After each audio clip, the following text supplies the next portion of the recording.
Salut à toutes et à tous, bienvenue dans cette nouvelle série de vidéos qu'on a dédiée cette fois au no-code. On l'a intitulée Product Managers Love No-Code. C'est une série de 6 vidéos que j'ai le plaisir d'animer avec mon ami Florent, qui est venu spécialement de Marseille pour qu'on fasse ça ensemble. Ça va Florent? Salut Hugo, ça va super et toi? Très bien, au top. Tu nous en dis un petit peu plus sur ce qu'on va faire pendant ces 6 talks? Du coup, pour cette série, on a invité tout le gratin de la scène du no-code. On parlera du no-code à destination des product managers pour construire des landing pages, des sites vitrines, automatiser des processus, des back-office, des SaaS. Bref, le no-code est sans limite. Pour ceux qui sont intéressés par tout type de contenu autour du product, vous n'hésitez pas, vous vous inscrivez sur la chaîne YouTube ou vous allez directement sur media.tiga.co. C'est parti pour un nouvel épisode. Dans cette vidéo, j'accueille deux pointures, Jérémy Foucré et Thibaut Vatrigan. Avec eux, vous allez voir comment vous allez pouvoir utiliser le no-code pour construire des solutions métiers internes.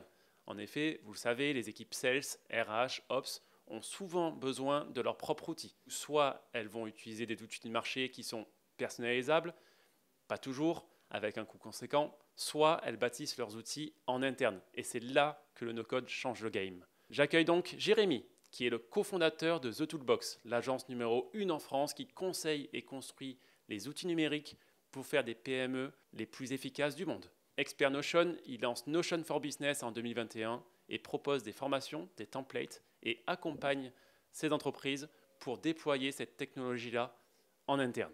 Thibaut, que je connais très bien puisqu'il est Senior Product Manager chez GoJob, agence d'intérim digital leader en France. Fervent utilisateur du no-code, il pilote aujourd'hui une tribe complète de 3 no-code makers en interne. Pour la petite histoire, il a repris le flambeau lors de mon départ chez GoJob. Je lui ai seulement consacré une passation de quelques heures, mais ça ne l'empêche pas de dépoter maintenant. Allez, on y va.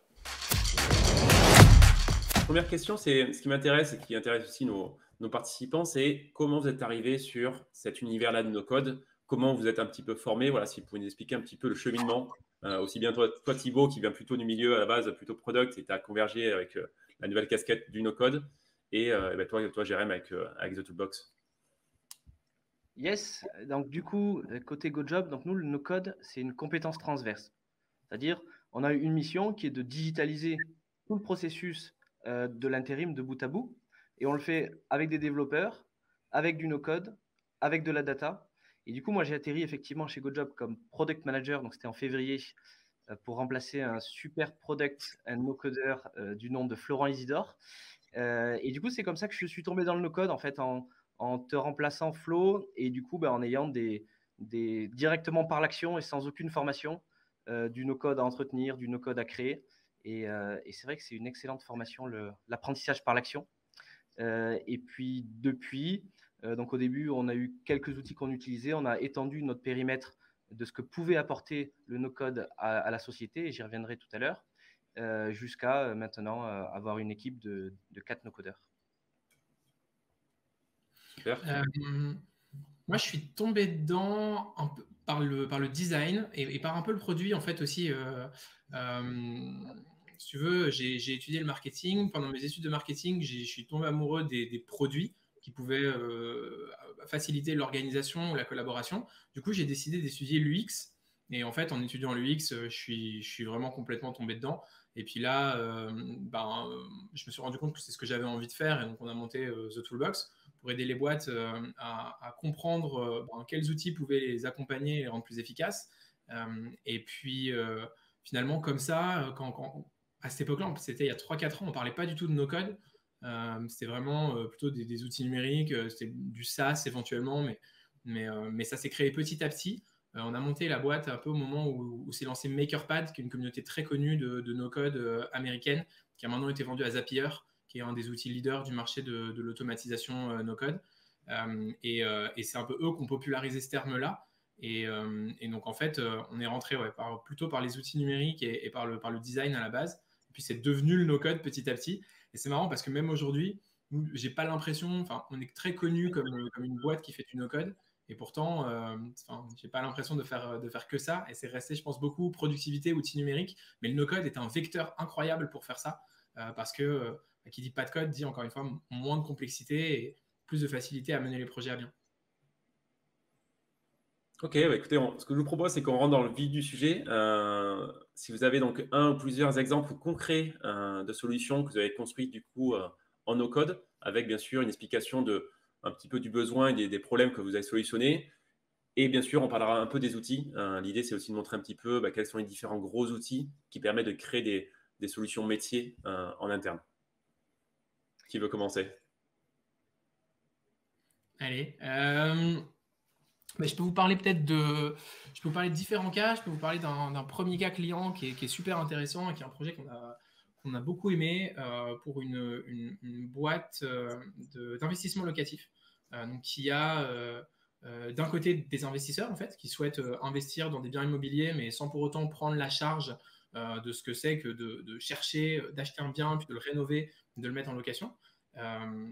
Euh, et du coup, qui de l'autre côté va avoir des opportunités de biens à acheter, puisqu'elle va faire ça pour les investisseurs. Et donc d'un côté, on a des investisseurs, de l'autre, on a des biens. Et donc c'est une organisation qui fonctionnait avant qu'on bosse avec eux, avec un CRM HubSpot, pour pas le citer, et où il y avait pas mal de tâches en fait qui étaient effectuées à la main. Et il y avait un peu deux pipes commerciaux différents, ou deux pipes opérationnels si on veut. Le premier, donc plutôt commercial sur les investisseurs. Donc, comment est-ce que je fais pour trouver un investisseur, le convaincre de bosser avec nous, puis le faire signer un contrat et ensuite lui proposer des opportunités de biens dans lesquels investir. Et de l'autre côté, un pipe complètement opérationnel sur l'achat, la rénovation, la location des biens. Donc, comment est-ce que je trouve des opportunités de biens à acheter, je les achète et puis ensuite je fais les travaux, je les rénove et je les mets en location en les proposant aux investisseurs. Et donc c'est à ce moment-là que ça se croise. Et donc en fait, ce qu'on a fait, c'est qu'on a construit un système complètement automatisé avec deux systèmes de bases de données différents. Donc un plutôt sur la partie CRM avec un outil qui s'appelle NetHunt, qui est un outil qui est très cool, qui permet en fait de construire un CRM sur base de Google en fait et de votre boîte mail Google. Et donc ça va transformer, ça va donner en fait des attributs à vos mails pour pouvoir jouer avec et les transformer en fait. Et donc ça permet d'avoir une espèce de pipeline, comme une espèce de Kanban en fait avec des colonnes, mais à partir de votre boîte mail. Et donc c'est très très pratique parce que beaucoup de CRM sont basés sur les mails, hein. Et donc, on a mis ça du coup pour la partie commerciale. Et pour la partie plutôt opérationnelle, on a utilisé Airtable, qui est un outil qui aujourd'hui est, je pense, un des outils les plus connus de l'écosystème no-code, qui est un outil de gestion de base de données qui est extrêmement puissant et qui va permettre du coup de construire des bases de données relationnelles et puis de jouer en fait avec ces données et surtout de connecter à énormément d'autres outils, parce qu'il a une API qui est très bien faite et qui permet de se connecter à tout un écosystème d'autres outils no-code. Et on a utilisé aussi, du coup, en plus de Airtable et de NetHunt, une plateforme qui s'appelle Stacker. Et Stacker, c'est un outil qui va être un peu en front de Airtable. C'est-à-dire que Airtable est une base de données dans laquelle on retrouve toutes nos données triées en table. Et puis, Stacker va permettre de visualiser ces données avec des règles et des permissions pour ne donner à des utilisateurs que les données auxquelles ils doivent avoir accès. Donc c'est très pratique parce que si vous avez une grande base de données dans laquelle vous allez tout stocker, vous pouvez ensuite utiliser Stacker pour créer des vues personnalisées par utilisateur. Et donc dire, je veux qu'un commercial, par exemple, puisse voir ses propres opportunités, ou je veux qu'un de nos clients puisse aussi voir ses propres opportunités, etc. Et donc, ce qu'on a construit, en fait, c'est un double pipe complètement automatisé où d'un côté, les commerciaux peuvent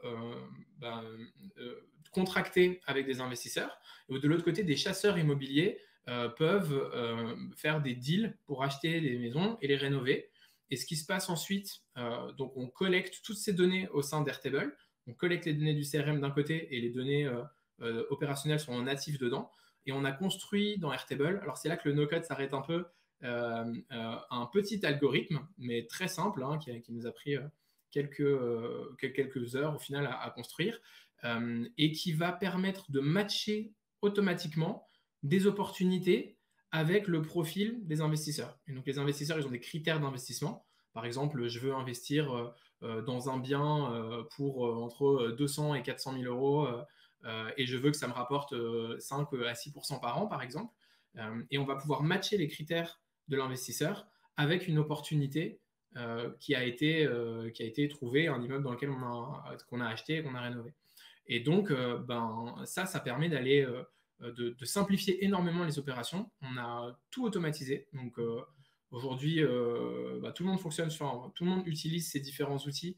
Et donc, toutes les actions qui se faisaient avant manuellement sont automatisées. Et donc, les envois d'emails, par exemple, sont automatisés. Les envois de présentations commerciales sont automatisés. Le matching est automatisé. Et donc, ça, c'est un projet qui a permis de faire gagner au CEO, selon ses propres termes, du coup, 20 heures par semaine. Donc, c'est 20 heures sur de l'administratif. Un CEO, ça bosse beaucoup. Et donc, tout ce qui était des tâches administratives et tâches commerciales, on lui a fait économiser 20 heures par semaine. Donc, c'est un super projet avec une grosse valeur ajoutée. Et voilà, je sais pas si vous avez des questions. C'est difficile d'expliquer tout ça à l'oral avec la plateforme. Si je peux vous montrer, c'est plus simple. Mais vous pouvez aller voir les outils et imaginer un peu ce qu'il y a moyen de faire. Ouais, une petite question avant de laisser la parole à Thibaut. D'un point de vue temps passé, est-ce que tu saurais nous dire un petit peu en nombre de jours combien vous avez passé de temps pour livrer vraiment la première version du produit? C'était un assez gros projet quand même. Je crois que ça nous a pris 3 mois, il me semble, de livrer. Et le projet en entier a pris 4 mois, quelque chose comme ça. D'accord. Intéressant. Et est-ce que vous avez rencontré des limites au niveau de la collaboration ou au niveau des outils utilisés? Oui, parfois, il y a quelques limites. En fait, c'est souvent des limites que tu vas pouvoir contourner en rajoutant des outils. Mais après, la question, c'est comment est-ce qu'on fait pour ne pas construire une usine à gaz et pour pas non plus multiplier les abonnements. Donc, je pense qu'une grande partie des limites, avec l'expérience, elles peuvent être contournées dès le début dans le choix de la bonne stack. Et en fait, si tu sélectionnes les bons outils au démarrage du projet et que tu connais bien les fonctionnalités des outils, il y a assez peu de limites. Mais une limite que je pourrais donner, qui est une limite claire, c'était par exemple l'algorithme de matching. Airtable permet de le faire en code. Donc, est-ce que c'est vraiment une limite? Il fallait faire du code. C'était pas du no-code. Et c'était pas possible, ça n'existe pas en no-code de faire ça. Il fallait absolument faire du code. Mais Airtable et par exemple d'autres outils no-code comme Webflow permettent très facilement d'intégrer du code et donc permettent de contourner la limite, ce que je trouve assez intéressant. Justement, c'est la question de Clément qui te demande pourquoi être passé par du code dans Airtable versus du no-code par une autre solution. Ouais. Mais tu as répondu. C'est un algorithme de matching, donc c'est quelque chose qui nous a pris quelques heures à coder. C'était en JS ou en Python, je ne sais plus. En no-code, ça aurait été très complexe à faire et en fait, je pense que ça, c'est des choses qui aujourd'hui en no-code sont plus faciles à faire en code qu'en no-code. Et moi, je ne suis pas un extrémiste du no-code, comme certaines autres boîtes peuvent dire, nous, on fait que du no-code. Non, moi, je pense que le no-code, c'est un moyen incroyable de simplifier les opérations d'une boîte et de simplifier un projet tech. Mais si c'est plus facile en code, je ne sais pas pourquoi il faudrait le faire en no-code. On y reviendra sur la complémentarité du code et du no-code, parce que pour le coup, chez GoJob, je connais bien, il y a vraiment de complémentarité. Et Thibaut, on parlera, je pense, dans les cas. Justement, Thibaut, est-ce que tu peux nous expliquer un petit peu des solutions que tu as pu construire ou avec tes binômes?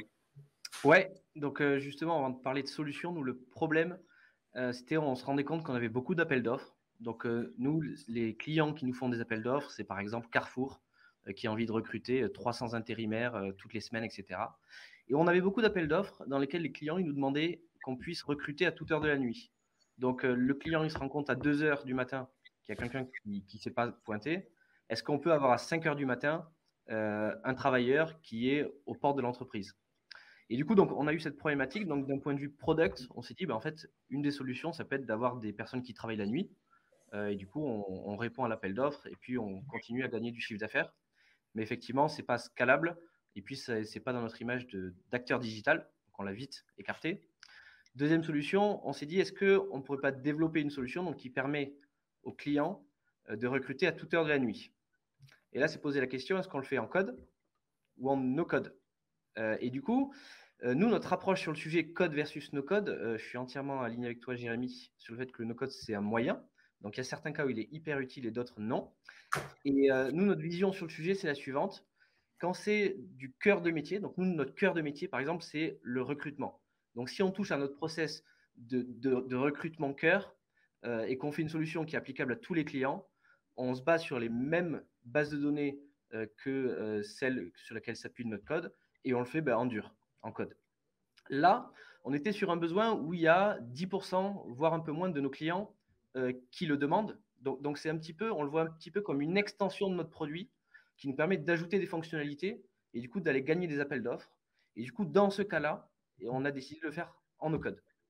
Donc le but, c'était en no-code de proposer une solution en fait où les clients ils peuvent recruter en autonomie à n'importe quelle heure de la nuit.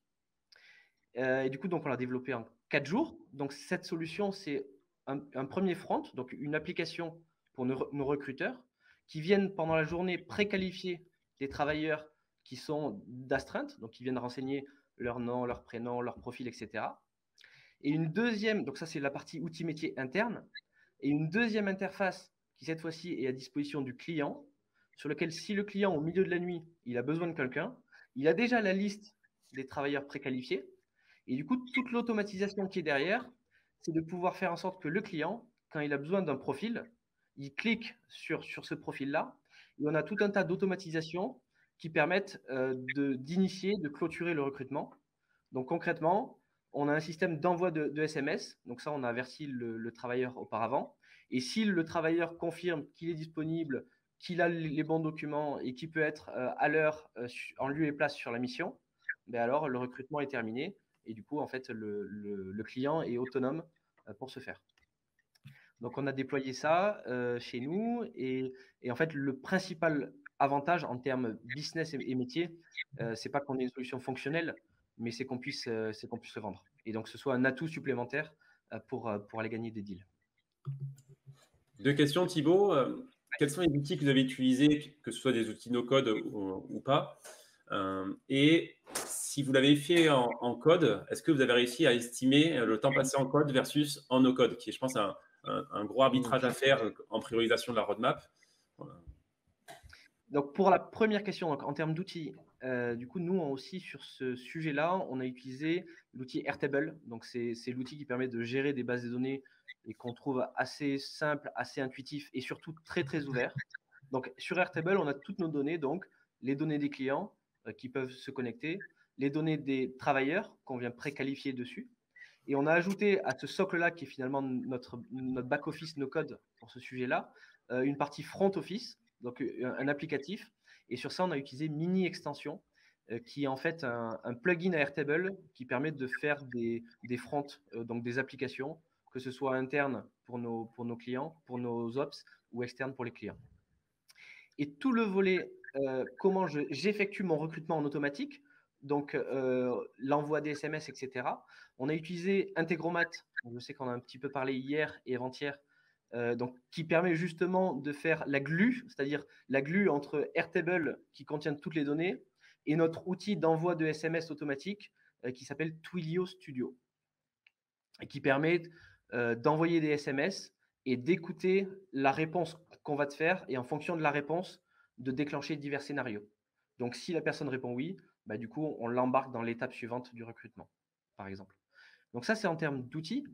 Et deuxième question qui était combien de temps ça aurait pris si on l'avait fait en code. Alors, la question ne s'est pas vraiment posée sur ce cas-là, mais on estime qu'on est passé de 4 jours, puisqu'on l'a fait en no-code, ça aurait pu durer 2 mois en code. 4 jours en no-code et 2 mois en code. Je vais y arriver. Okay. Donc, de gros gains de temps quant à la fois en fait de la partie back, de la partie front, et puis des automatisations avec des logiciels externes, en l'occurrence Twilio. Ok, intéressant. Est-ce que vous avez d'autres exemples à nous partager? Ouais, il y en a plein, mais là, j'ai parlé d'un projet qui était un projet assez gros, entre guillemets. Et il y a peut-être des projets plus petits aussi qui sont intéressants à évoquer. Par exemple, on a construit un petit système de gestion de projet agile pour une startup qui s'appelle Merci Jack, qui était avec nous chez The Family. qui est une marketplace de ce qui s'appelle des jacks. En fait, c'est des travailleurs qualifiés dans le bâtiment notamment et des artisans pour faire de la maintenance de bâtiments et ce genre de tâches. Et du coup, en fait, leur gestion de projet, elle se fait sur Notion, la gestion de projet tech et product. Et on a construit, du coup, là, en 10 heures, tout un système de gestion de projet agile dans Notion et complètement adapté, en fait, à leurs besoins et à la façon dont ils travaillent. On sait que l'agilité, c'est un sujet où, bien sûr, il y a des frameworks, mais chaque boîte a un peu sa propre agilité. Très difficile de suivre une méthodologie en particulier. Et donc, c'est quelque chose qui peut être sur mesure, on va dire. Et donc, en fait, on a construit, et ça, c'est la beauté de Notion, ce système-là, en une dizaine d'heures, vraiment, de l'étude du besoin jusqu'à la restitution, à la livraison du produit. On a construit un système qui connecte, en fait, des épiques, les user stories, les sprints, du coup, pour la gestion temporelle, et des subtasks qui sont donc les tâches tech. C'est un projet très cool. On fait beaucoup de projets Notion en ce moment qui vont à une vitesse incroyable parce qu'en fait, tout est au sein du même outil et la construction se fait très facilement. Une fois qu'on a construit son modèle de données, donc on a défini les différentes bases de données qu'on voulait utiliser. Après, on peut construire des tableaux de bord en reprenant les différents outils et c'est extrêmement puissant. Et ça, pour le coup, c'est l'outil avec lequel on construit le plus vite. C'est un outil qui est très permissif. Je ne sais pas si vous avez déjà utilisé Notion, mais c'est un outil en fait dans lequel il y a très peu de règles et de permissions au niveau de la modification des données. Donc en fait, si vous donnez accès à une donnée à quelqu'un, techniquement, il peut la modifier. Ou si vous voulez qu'il la modifie, il peut en modifier la structure. Donc ça veut dire que pour faire une plateforme, par exemple, c'est impossible. Vous ne pouvez pas donner accès à des clients et vous ne pouvez pas non plus construire un truc à l'échelle de la boîte et y donner accès à une petite partie des gens. Ça veut dire qu'il y a beaucoup de transparence et beaucoup de permissivité dans l'outil. Par contre, à partir du moment où vous êtes transparent et où tout le monde peut avoir accès à la donnée et où tout le monde l'utilise bien, c'est un outil qui permet de construire des workflows et des outils hyper personnalisés en un temps vraiment record. Nous, on peut construire des outils en quelques heures. Vraiment. C'est assez dingue. Et ça se connecte aussi d'ailleurs très bien en fait avec d'autres solutions parce qu'avant il n'y avait pas d'API, mais maintenant il y a une API. Donc au travers d'Integromat par exemple, qui est l'outil d'automatisation qui fonctionne le mieux avec Notion, ça se connecte avec n'importe quoi d'autre. T'es mute, Flo. Tu parlais d'Epic, de User Story, de Backlog. Justement, Thibaut, comment vous travaillez, vu que maintenant vous êtes 4 personnes, est-ce que vous avez réussi à transposer, j'ai envie de dire, un petit peu les modèles, les frameworks avec les PM plus développeurs, très souvent, qui sont sur du GitLab, GitHub? Quelle est votre méthodologie un petit peu pour travailler au quotidien? Donc pour travailler au quotidien, déjà, on a appliqué ce qu'on fait pour le no-code, on l'a appliqué pour tout ce qui est data et tout ce qui est design, c'est-à-dire le no-code, c'est une compétence transverse pour nous. Donc ce que je vais dire là, en fait, c'est exactement pareil pour toutes nos autres compétences transverses et donc qui travaillent au service des développeurs et des squads de développeurs le plus souvent. Donc nous, on s'organise aussi sur du Notion. Donc très bon outil, Jérémy, on l'utilise beaucoup. Et on a du coup, en fait, on utilise Notion comme un Kanban partagé, du coup, où on met tous nos projets spécifiques. Et du coup, un projet no-code sur Notion, c'est à la fois un projet no-code où il y a un no-codeur et c'est celui qui délivre le projet. Et à la fois, on a systématiquement un product manager qui, lui, pour le coup, est rattaché à une tribe ou une squad pour que le no-code, ce ne soit pas des projets à côté, mais nous, le no-code, ça fait partie intégrante de notre produit. Et donc, systématiquement, on met un product manager dans la priorisation et dans l'aide à la discovery sur ces sujets-là.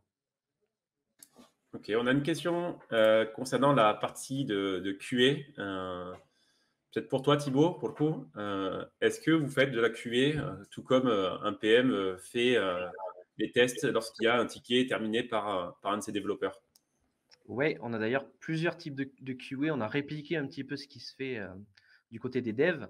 Donc, première étape, je suis no-codeur, j'ai un projet, je vais mettre à concevoir la solution qui répond le mieux aux besoins.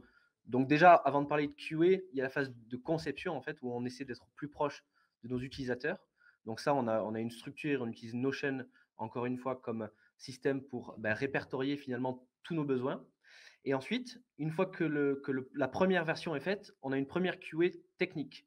C'est-à-dire, je suis no-codeur, je viens de finir de développer ce que je dois développer. Je vais aller montrer mon scénario Integromat ou ma base de données sur Airtable ou n'importe quel cas d'usage développé à un autre no-codeur qui, lui, déjà, va valider l'aspect technique. Et nous, il y a 2 éléments essentiels à valider dans une QA. En un, il y a la scalabilité du modèle.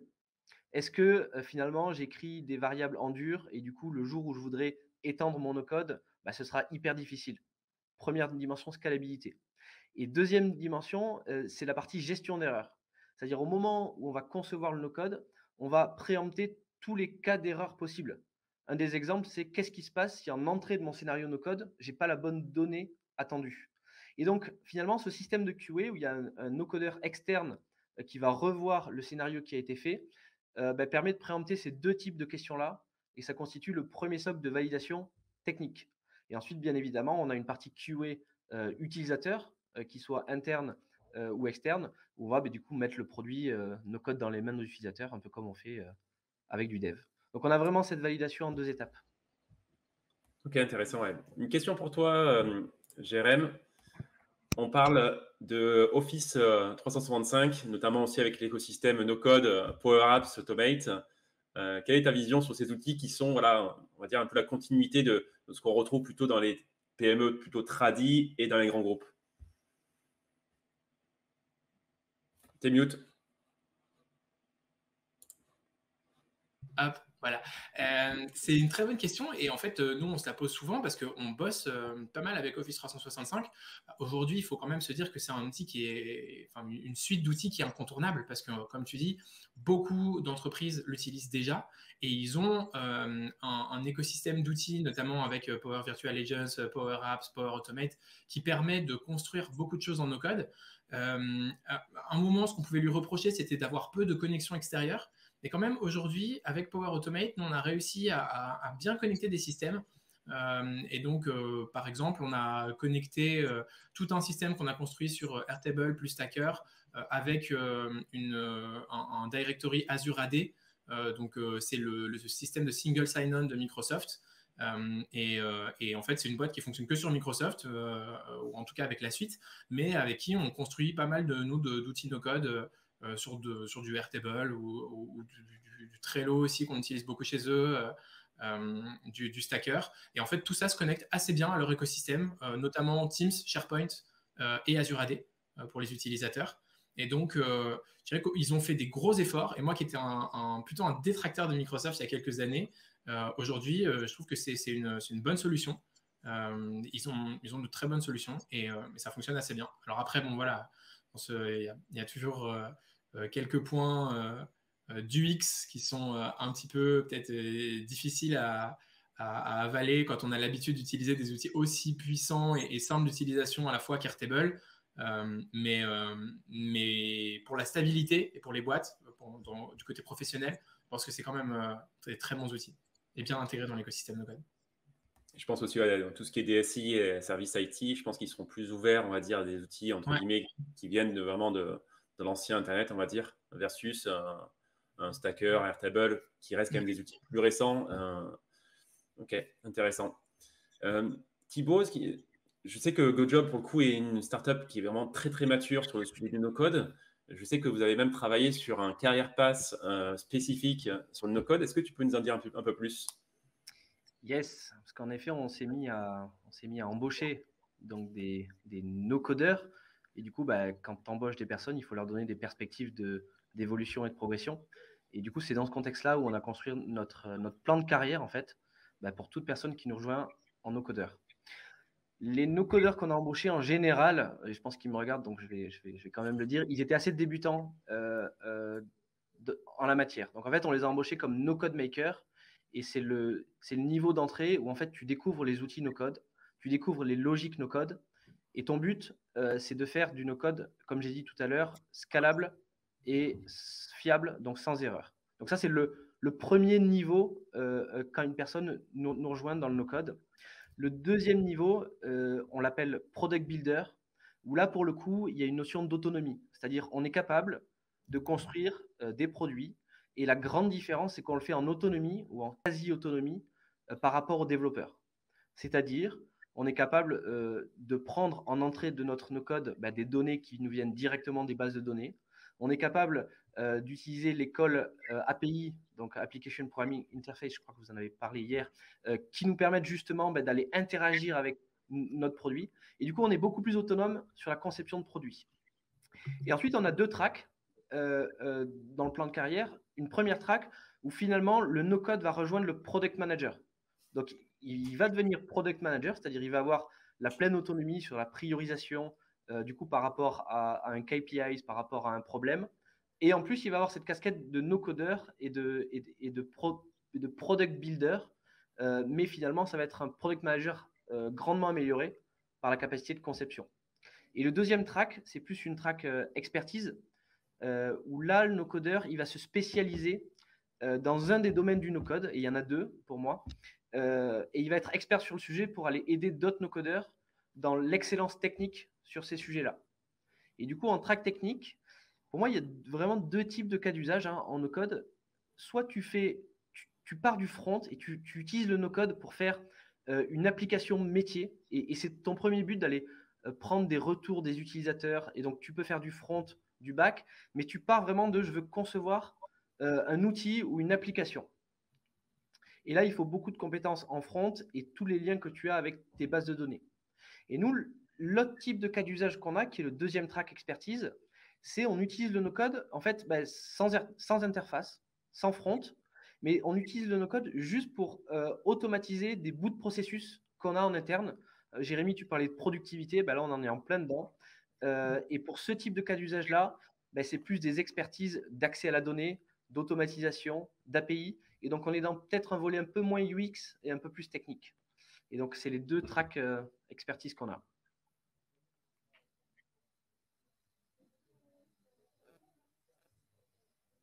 T'es en mute toujours.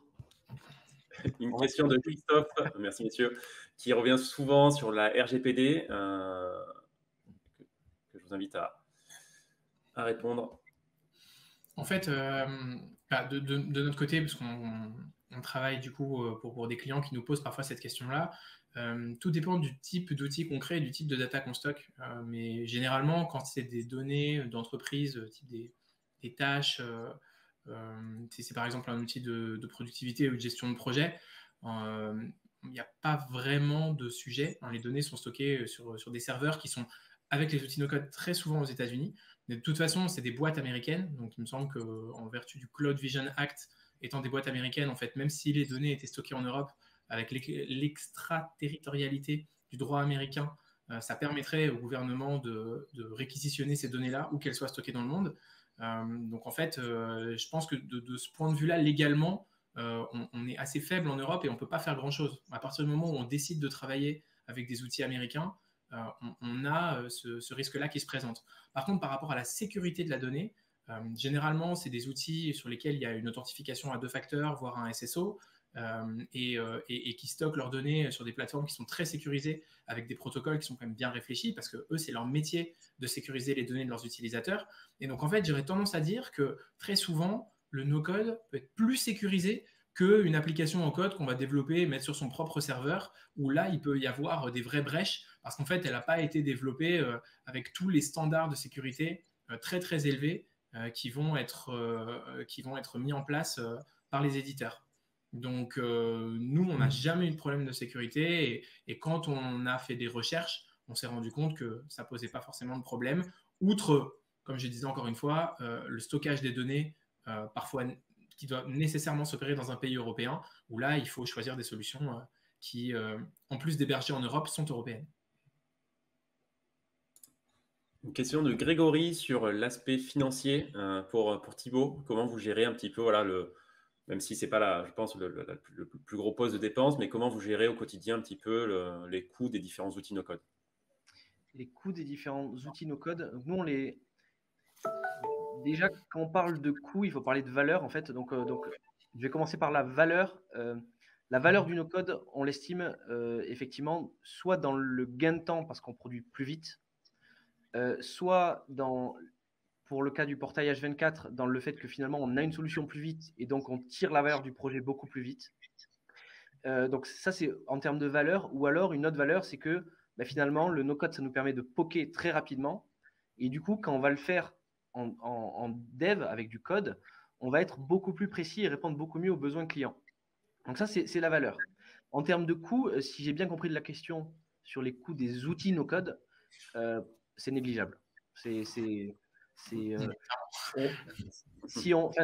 Pour une scale-up comme GoJob, on paye dans les 500 € par mois sur Integromat, qui est notre principal outil qu'on utilise en no-code.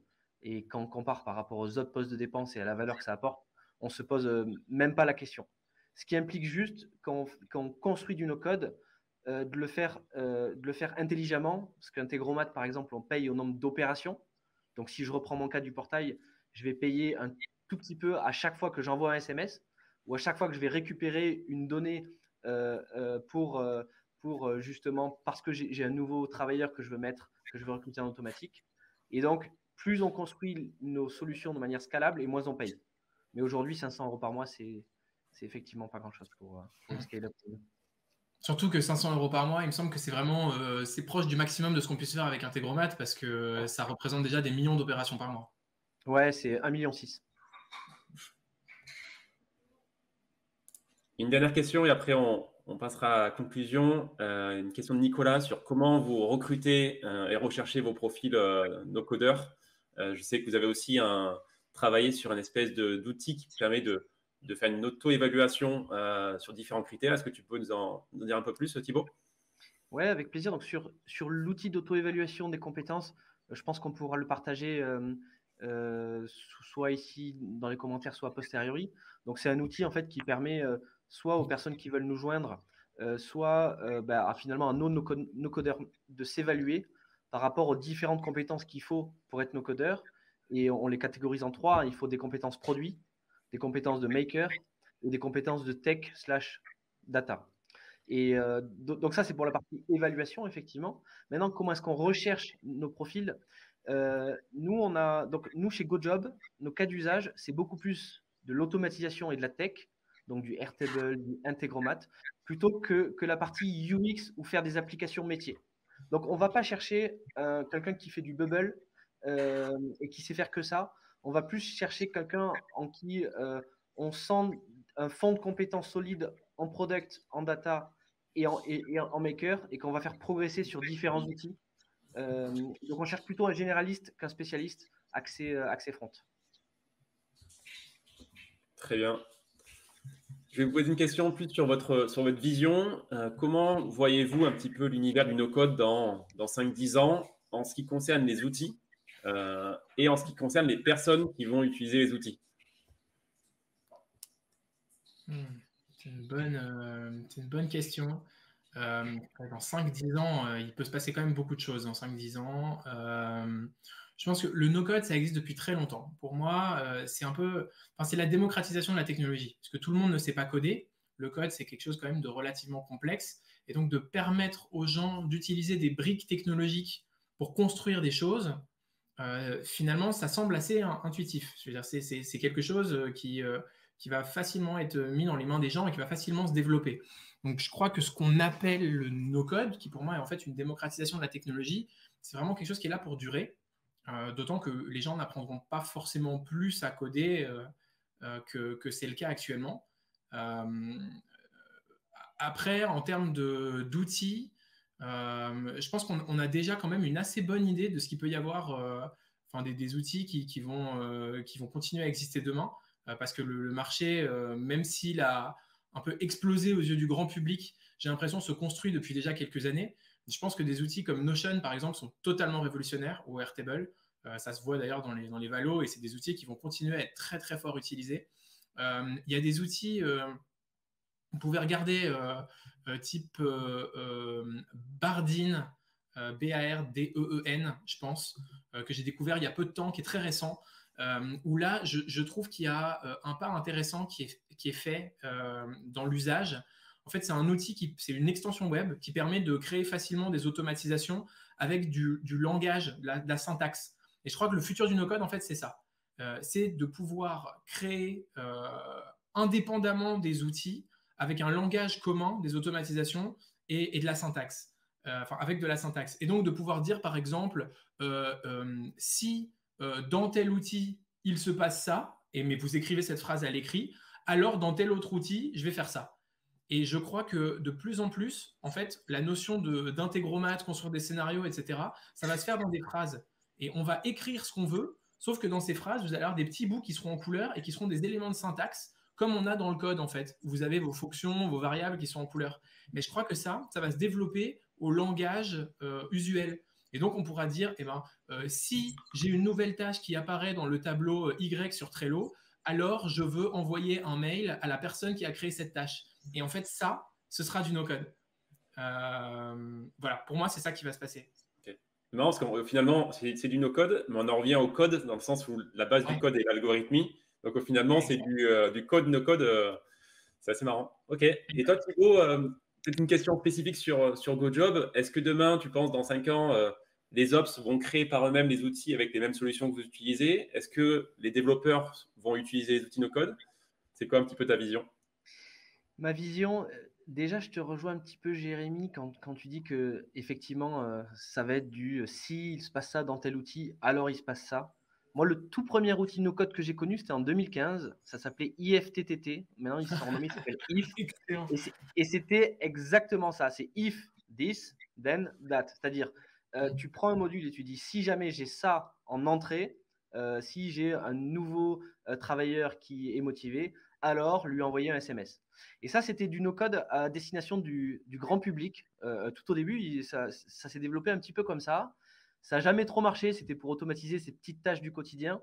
Et là, vraiment, déjà, le marché du no-code dans sa phase 2, c'est-à-dire échec dans le déploiement du grand public, parce que ça marche un petit peu, mais bon, ça ne touche pas tout le monde.